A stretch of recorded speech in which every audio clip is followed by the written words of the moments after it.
Beautiful backhand, beautiful. El back de Gregorio, classical goal. That's what's up. Okay, hold on. Then again, to be honest, I don't really follow a tier list. Tier lists are really biased and subjective. Yeah, tier lists have a lot of recency bias in them. Honestly, dude, tier lists don't really matter because, like, a lot of the time, if you're just better than the person, then they're just gonna lose. Like, it's as simple as that. Like, if you're better than the person, they're just gonna lose. Or if you just outplay the person, like, they're just gonna lose. Like, a lot of time. And tier lists are so fickle because tier lists are entirely based around recency bias. You think people would say Fox is top tier if Light didn't win? If Light retired and, like, wasn't playing as much? There's no other Fox that's really doing it, you know, like Light is at the top level. There's a lot of really, really good Foxes like Comet and Moko and I don't know if Odyssey still plays anymore, but he was really good too. And Panther and Temptation. There's a lot of really, really good Foxes out there, but they're just not. With Passerimon and the other guy that, like, everyone was hyping up for Japan that Light played and had that really good Kaninabe. There's a lot of really, really good Foxes, but none of them are doing it at the level that Light is. You think people would think Fox is top tier if it wasn't for Light? No. In the same way that people thought Violet was high tier and thought Violet was secretly really good when Leia was winning with her. Oh, that was good. That was a good catch. When Leia was winning with Violet, and now they don't think Violet was good because he's not winning with Violet, and there's no other Violet that's gonna be doing it like he was at the top level anymore. But it doesn't mean that it doesn't mean Violet's unwinnable. That you can't win with Violet. It just means it might be a little bit harder, but I still think Violet's pretty good, especially against certain matchups. I think she's really, really good. Like Game & Watch, for example. To be honest, I think the only reason why Sonic is in the top tier is really because of the player Sonic. Sure, Sonic can get away with a lot, but people give him way too much credit for what he is really worth. Yeah, good game too. See, okay, now here's the thing about Sonic. Like, now, if Sonic wasn't winning everything and people found like some crazy breakthrough where people stop saying Sonic is like the best character in the game, yes. But Sonic is unironically that broken. Like, there are some characters that get overrated and underrated. Sonic is not overrated or underrated. Sonic is broken. Sonic is unfair. And a lot of matches against Sonic are borderline unplayable against a good one. It's just that the Sonic player base is, you know, understandably, since the character is kind of difficult, a little bad, that like people are able to beat that character. But like, and I'm not even saying it just because it's like a player gap from when I play with like Wrath and Sonics, but that character is genuinely really unfair. Sonic is actually really broken, but I hear what you're saying. I hear what you're saying. I think Steve's certainly the best character in the game. No matter how many Steves are winning things around wherever, I think Steve's probably still the best character in the game. And the fact of the matter is that Steves are winning a lot of things, and they're getting really, really good results, and they're beating, you know, very, very good players pretty consistently and getting all these crazy random upsets at a lot of majors and stuff like that because Steve is really, really good. I don't think Steve is overrated. Steve is broken. Sonic is broken, you know? But there are certain characters. Well, I'm more talking about like the mid tiers and the high tiers when I'm talking about characters that like get overrated or underrated and that don't really matter to the tier list. But like a lot of like the upper echelon of characters, like the top tiers, they are broken and unfair. Like they're top tiers. Snake is broken. Sonic is broken. Steve is broken. Who else? Rob, broken. Game & Watch, broken. Those characters are actually really broken and unfair and really good. Power Mithra too. I didn't forget about them. They're all characters that are just. Did I say Kazuya? I don't know if I said Kazuya, but if I didn't say Kazuya, him too. Fox is also really, really broken. Fox gets overrated a little bit sometimes, but Fox is genuinely a very, very good character. He is a top tier. But like a character that people are super fickle about, like it's like the mid tiers. Like people are super fickle about Wii Fit Trainer. Sometimes people say Wii Fit Trainer is slept on, really, really good character. Other times people think Wii Fit Trainer is like terrible, you know? But it doesn't matter because if you don't know how to fight against Wii Fit, you're gonna get rolled by one in like 3 minutes and you're not gonna even know what happened. But she's a low mid tier character. It doesn't matter. 0 to death in less than 10 seconds plus can kill very quickly. Yes, Kazuya is broken. Kazuya has invincibility. I'm pretty sure. I'm pretty sure. And like this isn't like an exact science, but I'm almost certain that every time I play against a decent Kazuya, that every time they use a move, more often than not, that move has some form of invincibility or super armor on it. And that's just that you cannot sit here and tell me that's not broken. There are Kazi players that I'm playing against. I throw a Thoron at them. They armor through the Thoron with their special command grab with Rage Drive. They armor through the Thoron from like across a whole platform, roll distance length, grab me, and then kill me at 50. And then I'm supposed to say that Kazi's overrated, or oh, his disadvantage isn't that good, or his recovery it's not that good. You can explode Bro, he just grabbed me from across the stage through my giant beam of lightning multi-hit and then killed me at 50. And you want me to say that character's not top 5? You want me to say that character's not broken? No, Kazi is broken. Who's a character that I think like gets overrated a little bit sometimes? Oh, you know, I'll give a character I think is underrated. Young Link. This character is OD. This character is very, very good. You know, like he's got. What do you mean Unk is tweaking, bro? Young Link has projectiles that he can confirm into kill confirms from across the stage.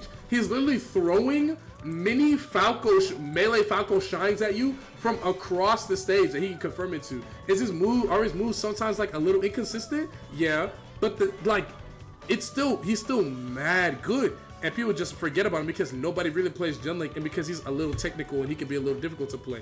The only real weakness that Young Link has is that his recovery isn't all that great. Another character that gets underrated that people say is not that good, bro, Greninja. Dude, Greninja is disgusting. And like maybe it's a little bit of Robin bias because Greninja does really well into Robin.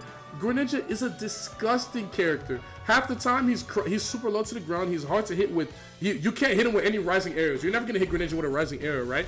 And to top it off, when he's doing dash attack and when he's crouching, you know, like prepping for like a down tilt, it's hard to hit him with falling areas too because he's really, really short. He has an extremely good recovery, like not an easy contestable recovery. He has so much mix to it. He has very, very good, like uncontestable, completely unpunishable edge guarding with the Hydro Pump up B as well. He's got a projectile for decent zoning. He's got decent range. He's got pretty, do his kill confirms like mess up sometimes? Yeah, but he's got some pretty good and fairly consistent kill confirms and like strong kill power. He has one of the most amazing juggle games in all of Smash Ultimate. Like his juggles are so good. And then he's just got a lot of very, very good mix because he's a fast character. He's slippery and he plays low to the ground a lot of the time. And his jump height is so high that a lot of times when you want to commit to answering him, you need to commit and put yourself so high up into the air. And if he doesn't jump when you think he is, then you're above Greninja. And then you get dash attack and then the whole vortex starts. And the reason why people say this character isn't that good, because down to up smash doesn't work and he doesn't have good out of shield. What? And who else do I think is okay, you know, I'll give you a character that I think is a little overrated. I was just talking about this with some people, bro. Luigi. I don't think Luigi is that good. I really don't. I don't think Luigi is nearly as good as people say he is. He's just kind of all right. You know what I mean? He's just like he's a good character and he has extremely strong, you know, win conditions that are present a lot during the match. But I just think like, you know, it obviously depends on the character, but I just think if you like, you know, don't like rush into Luigi. A lot of people just give Luigi so many free reversal attempts. A lot of people just aren't, you know, very good at edge guarding, myself included. I'm not amazing at edge guarding Luigi with Palu. I'm a lot better at doing it with Robin than I am with Palu. But a lot of people aren't edge guarding him at all or aren't good at edge guarding him. A lot of people give him really, really free reversals, and then people just aren't good at baiting the cyclones and like baiting the combo enders and keeping him in disadvantage. Luigi's disadvantage is terrible. Like once he uses cyclone, if you're not near him or on top of him, then it's a pretty easy thing to consistently punish. And then if you're playing a zoner, if you're across the stage from Luigi at all times, nothing is going to happen. You know what I do against Luigi half the time? I go to stadium or I go to just any stage with a platform, or even sometimes stages without platforms. I run from him, I mash thunder from across the screen, and arc thunder from across the screen. I arc thunder him from across the screen. He either shields it because he can't get into the air fast enough, and I grab him, throw him off stage, and then I kill him instantly.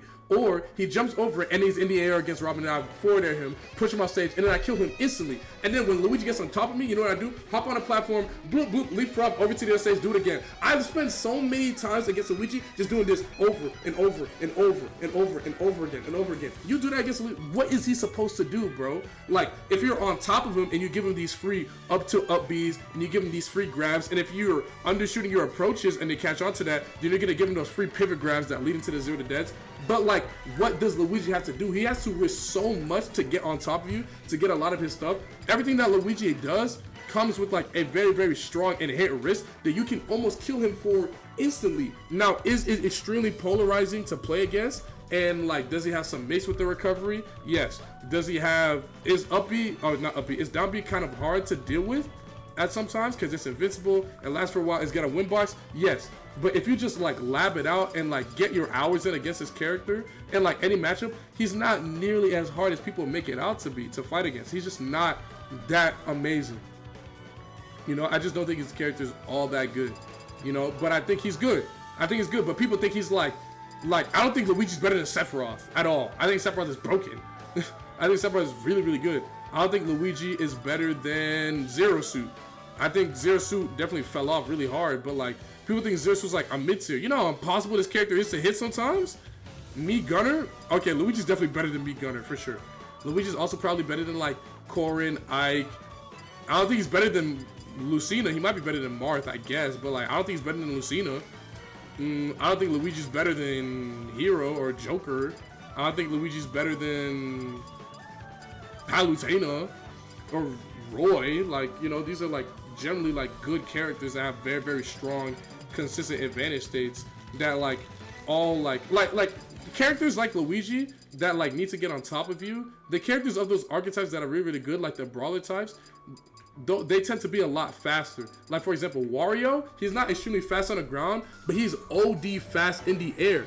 People not ready to hear about Sephiroth's strength? Bro, no. I'm so tired of like this weird like Sephiroth is bad agenda. It be getting me so tight because that character, like, he's so fast.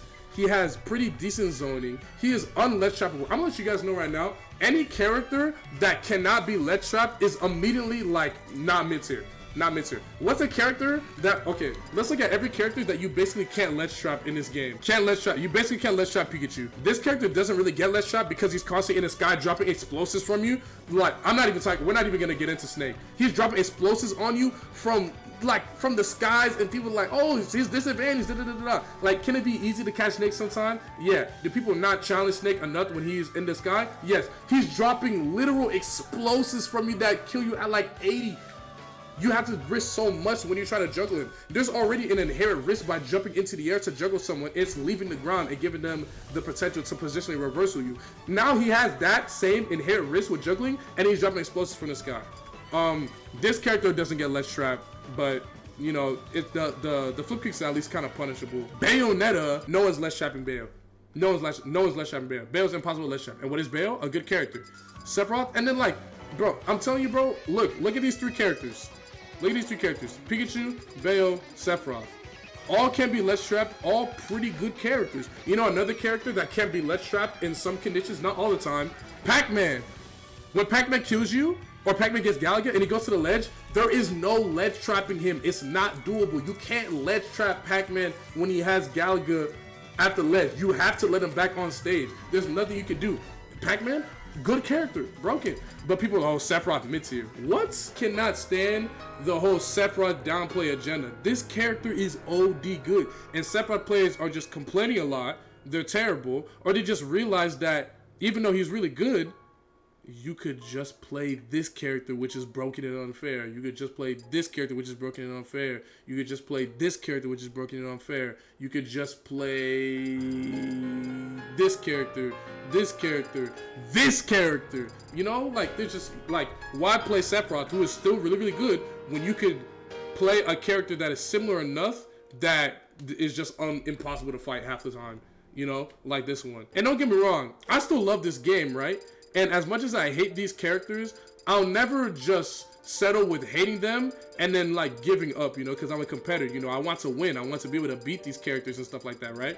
But I just cannot stand like the OD downplaying of some of these characters that people say aren't broken because of like one specific thing, or because like the player base just isn't really all that good. You know how long it took for people to realize Cloud was disgusting in this game? It took them years. I think it got buffed a little bit too. But regardless, there was a time where people were like, oh, Cloud's not nearly as good. Like, Ike is way better than Cloud. Oh, Cloud is mid-tier. Cloud's not that good. You know who else people thought that about? Oh, Sonic can't spin dash cancel into shoot anymore. Sonic is way worse in this game. Sonic is not good. You know who else they said that about? Bro, the biggest character that they slept on at this game, Mr. Game & Watch. they put this character in bottom 5. They said this character, once again, bottom tier. Game Watch will never be good. Game Watch is terrible in this game. Bro, you know what, bro? Let me tell you something, right? When I was in high school, there were these two twins in my engineering department, right? There were these two twin brothers that played. One of them, I played Cloud at the time. One of them was a Ridley player. The other one was a Game Watch player, right? I was playing against a Ridley player, and Cloud Ridley, I didn't know at the time, that matchup unplayable. When I picked up Robin, he never beat me again, right? When I was playing against a Game Watch player, I always thought Game Watch was bad, right? But you know what happened? I was playing against him, right? And I was pressing arrows, I was pressing my projectiles. He wasn't bucketing anything because he just wasn't, he wasn't hip to that type of counterplay like that. The game's so early on. You know what he did, bro? When I landed on his shield, he up-beat me.